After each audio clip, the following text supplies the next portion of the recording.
verse, and then I'm going to have these two bring a bowl around and let you see. Have any of you seen a mustard seed before?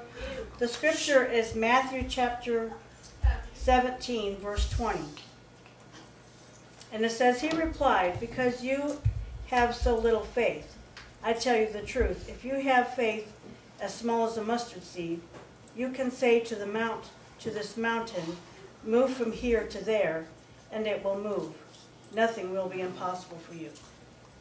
So that's why I wanted to know if anybody has ever seen a mustard seed. No one has ever seen one? Since you guys have seen what a mustard seed looks like, do you really think, with that verse that I just told you, do you really think that even if you had just that little bit of faith, that God could use you? Do you really think so? I really do believe that. I believe that he can use you that way, even if you have just a little bit of faith. Do you guys think you guys have faith?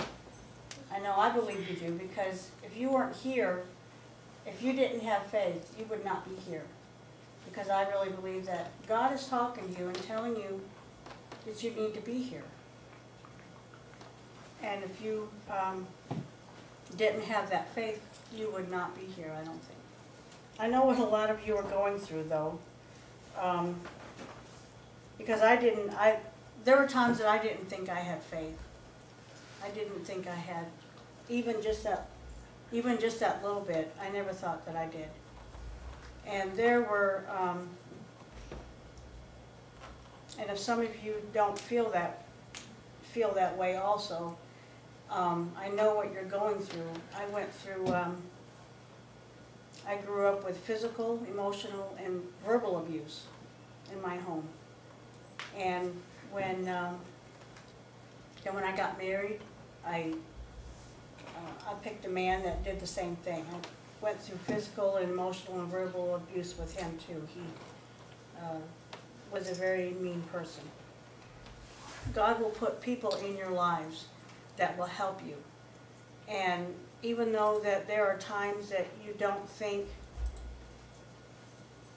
that there is a God, or that anybody is out there listening and watching you, God is always there.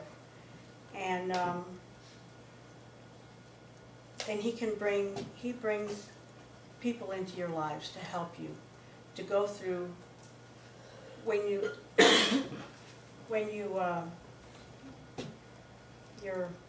your trials that you go through. God uses those trials to help you get stronger. Hey, I lived in Missouri before I moved here, and God brought a lady into my life. She really loves God. Even to this day, she loves God. And she really helped me a lot. She was there just to be a friend to me, and she got me praying again and just looking towards God instead of looking at my problems. Right? When I started really praying, I didn't know where God was taking me. And then my sister, she called me on the phone telling me that my stepfather had gotten into a car accident. And I was making plans to come up here because this is where my family lives. And she told me that she didn't know whether he was going to live or die, my stepdad. So I was making arrangements to come up here, but my ex-husband did not want me to come. He didn't want me to come here. All the time that I was praying and turning to God, He gave me that strength to tell my ex-husband that I was going to come here and be with my family just to find out what was going to happen to my stepdad. So I finally made it up here, got up here, but my stepdad passed away. But because I turned to God and I gave Him my problems, He helped me to change my life. And now I'm divorced, and I'm living up here now for forever now. So, and I know that it's just because of the faith that I have, and and the faith that, and with the faith that you have, you guys will be able to move your own mountains. And I just, and I know that that's why all of us adult leaders are here too. We are here to help you to continue to feel that, to have that faith, to know that there are people here that are willing to talk with you and be with you and help you when you need help and just when you just need someone to talk to. And I thank you.